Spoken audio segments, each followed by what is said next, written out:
Hey guys, I'm Chef Dean Max. Welcome back to the kitchen. Today we're going to do a beef stew in these cold days ahead of us in this winter in Florida where it gets to barely 40. We're going to make a beef stew and make it feel good at home. So stay with me. Click subscribe. Give me a thumbs up if you like this video and ring that bell and I'll send you new things I have coming up. So stay with me with this great beef stew.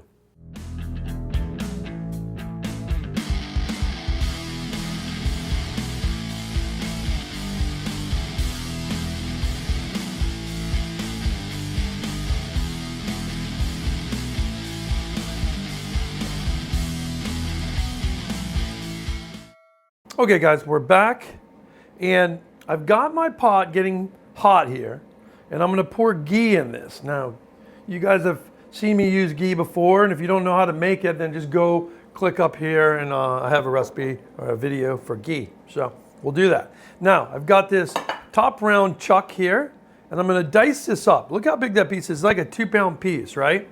So what I wanna do is dice it up into kind of bite-sized chunks. Now, bite-sized chunks are going to be smaller after it's cooked. So remember, even though bite-sized chunks to you right now might look like, wow, that's way too big of a chunk, it's really not.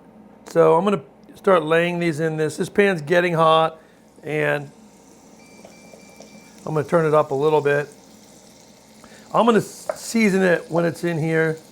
You can season it beforehand. It's fine. This beef stew is going to be cooking. This is not like a steak you're cooking on the grill. This beef is gonna be cooking in this like liquid for a long time. So I'm not worried necessarily about it being seasoned on the outside of it right now. It's gonna suck up tons of salt as it braises in this liquid of red wine and chicken stock that I'm gonna put it in.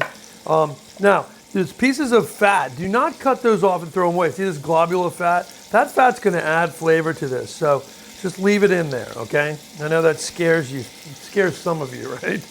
Who are worried about fat intake, but this is going to be really flavorful. So there's not a lot of fat on there. You can see like there's some chunks of fat like that, like you'd have on a ribeye almost, right? But that's it. So with this, we're looking to kind of sear these. So what I'm going to do is lay these in like this, all around the corners of the pan. I'm going to try to make this fit because it looks like I have just enough space. Now, if you have a smaller pot and a lot of beef, you might have to do this in 2 stages, right? Which I almost kind of need to. So I'm going to let this saute for a second. I'm going to put a little bit of salt on top. Okay. And then we're going to let it sear for about a minute, and then I'm going to show you what it looks like. Okay, so it's about a minute later. I just want to flip these over. You can see I'm not looking to kind of put any kind of heavy-duty crust on them. Doesn't really, that's fine. We just want to sear them, to kind of seal in the juices. So flipping these over. You can see like they've got a nice little kind of light crust on them already. Some of them do, especially these ones in the center that I put in there first. Like that, you see that? Can't see much, right, with that steam. But what we're looking to do too is put a little sear in the pan. Sear in the pan is going to give us a nice kind of bit of flavor that will add to this right off the bat. So actually, when I'm pushing this over, I can really see I might have enough to put the rest of these pieces in here. So I'm going to put them in here. Okay, like that. Okay, perfect. Now, I'll season those with salt, the ones I didn't get. So it looks like it's probably about 2 teaspoons of salt so far. At this point, I'm going to put pepper. Now I blow the steam away when I'm putting the pepper because I don't want the steam to clog up the bottom of my pepper grinder. So sometimes I'll blow the steam away.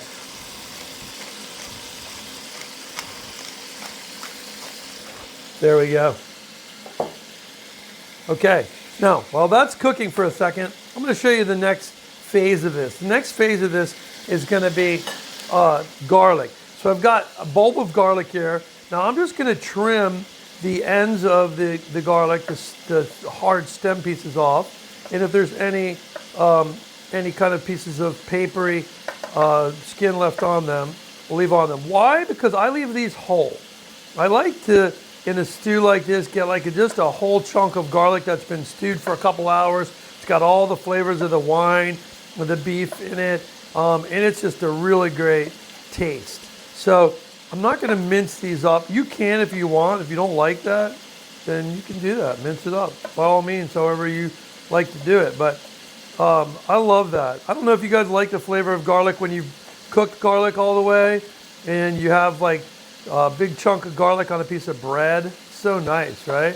The only time I don't like garlic is when it's not cooked enough. You know, a lot of times restaurants will serve kind of really like raw garlic in something, and it's just overwhelming. It doesn't taste great. So it's really kind of rough on your stomach too. So right now I'm going to flip these pieces over that we're sauteing over there. And there's a couple pieces here. I just want to get a nice light sear on this beef. It's looking good though. All right.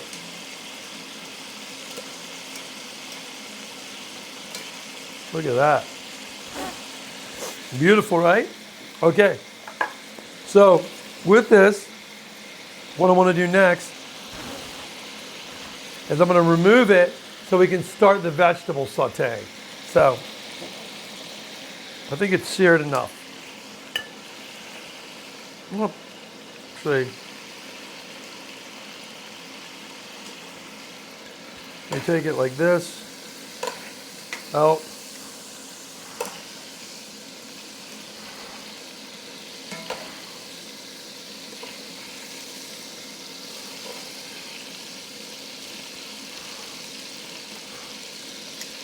Okay.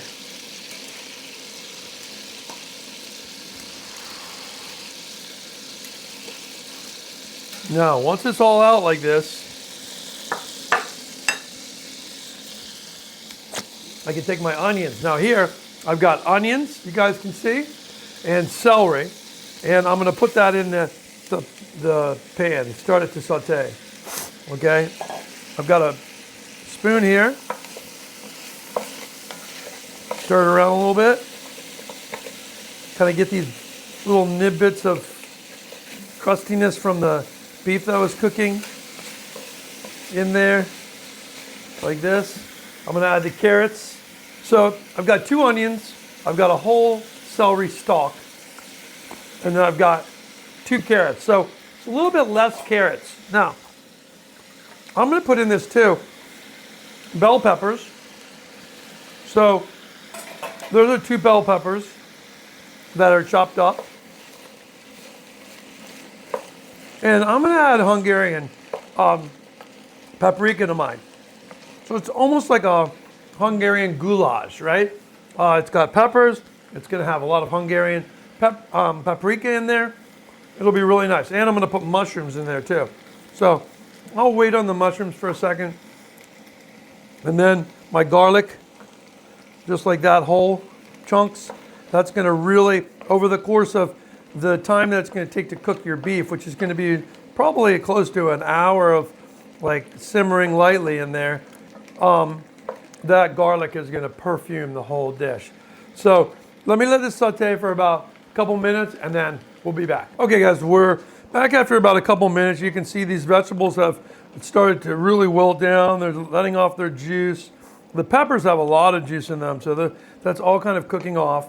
Now, before I add in anything else, well, I'm gonna add in my paprika.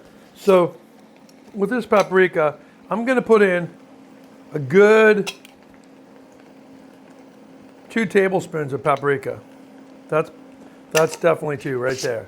I want this to be really strong and Hungarian paprika. So where do you get that? Like, get that online sometimes, because if you go online and get real Hungarian paprika, it's gonna have a really beautiful flavor to it. And if it just says paprika, you know, who knows what you're getting, right? But when you buy real Hungarian paprika, you're going to get a level of quality for that paprika that's the highest. So that's why I go with that. I'm going to put a lot in. You can see how much is in there, right? Okay, I put my mushrooms in there too now. You can see how much paprika I have in there. Just mixing this up. Letting that paprika toast. It's really toasting and developing its flavor in there. Meanwhile, what I'll do is I'll add some bay leaves. 1, 2, 3, 4, 5, 6, 7. 7 bay leaves. I like to put a good amount of bay leaf in there too. Those are really the only two things I'm putting in there. And at this point, I'm going to put a little bit more salt. I'm going to put 2 teaspoons of salt. I'll put a little bit more pepper, but the reality is on the pepper, you don't need that much because the paprika is going to be your pepperiness, okay? Now, once you feel that your paprika has toasted enough, then you can deglaze, which is what I'm going to do right now. Now, I'm going to deglaze with red wine. You can use any dry red wine, preferably something you have extra, okay? And then I have a bottle of kind of an older white wine, and I'm going to put all of that into. You don't have to do that. It's just going to add more flavor. And then this mixture, I'm going to cook this down until my wine is almost gone. But I'm going to put my beef in at this point with any of the juice that's coming from there. Okay? And then I'm going to stir that around. Okay, like this, and get it embedded in those vegetables. And let that kind of cook with the red wine for a little while, and the white wine. Again, if you don't have the white wine, or you want the red wine, you got to have the red wine. I put the white wine in there because it's been old, it's sitting around. I don't know how I had any extra, but I did. And so what I did was I just want to add it in here so I don't waste it. Now, this has to simmer, but what we're going to do while I'm waiting for that is we're going to add some of the other vegetables that go in this too. And we're going to have rutabaga. Now, rutabaga is one of those kind of round vegetables, kind of looks like a big turnip. But when you cut it, it's a little bit yellowy inside. And when you taste it, it tastes kind of like a carrot, but much sweeter even. And it has this slight tinge of horseradish. So it's a beautiful braising vegetable that's going to get nice and soft when we cook it for a long time. We also have tomato. I've got tomato that I've diced up. Let me show you how I dice that. So I just take the tomato, cut it in half. I want to cut out the stem like that. See how I cut this down, right? Okay, then I'm just going to cut into thirds lengthwise like this, right? And then I lay them all together and cut it again into 1, probably 2, 3 chops, okay? That's it. Okay, and then I'm going to take this bowl of the tomatoes and stick that in here. Now, after this cooks for a long time, that's going to all come together really nice. Now, what I also have is potatoes here. These potatoes have been peeled and diced into big chunks.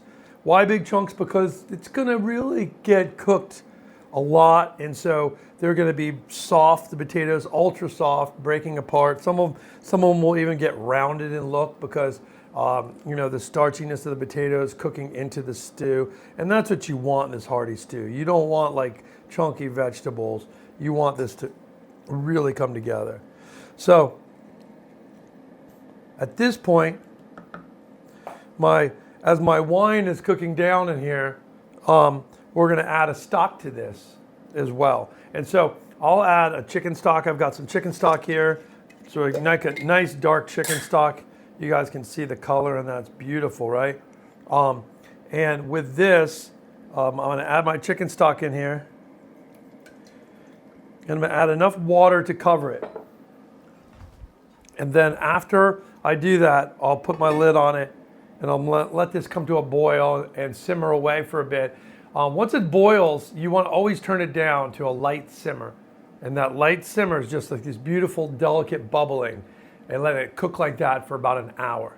And when it's gone for an hour, we're gonna come back and take a look at it. So I'll see you guys back in a little bit.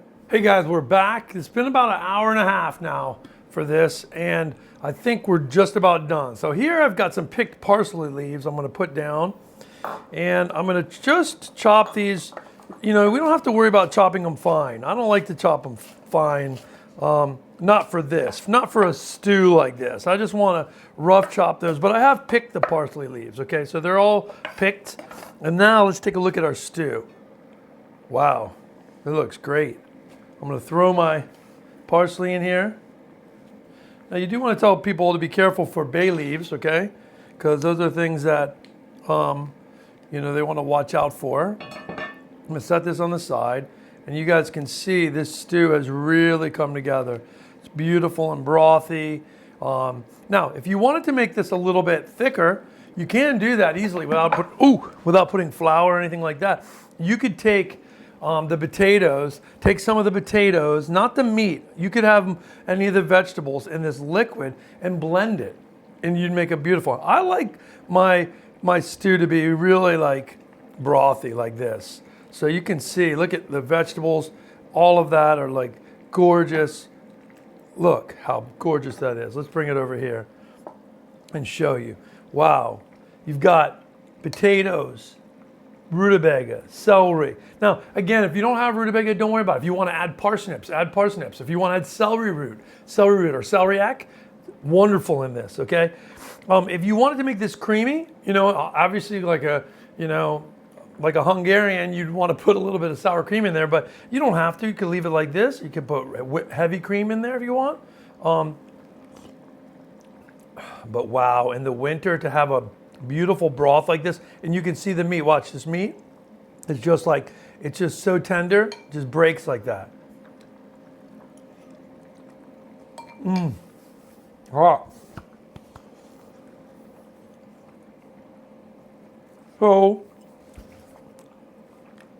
So tasty, incredible, and you have this beautiful broth. You're gonna love this wintertime, anytime it's cold out, anytime you're feeling sick or down, this kind of a beautiful stew is gonna make you a lot better. So I hope you enjoy it.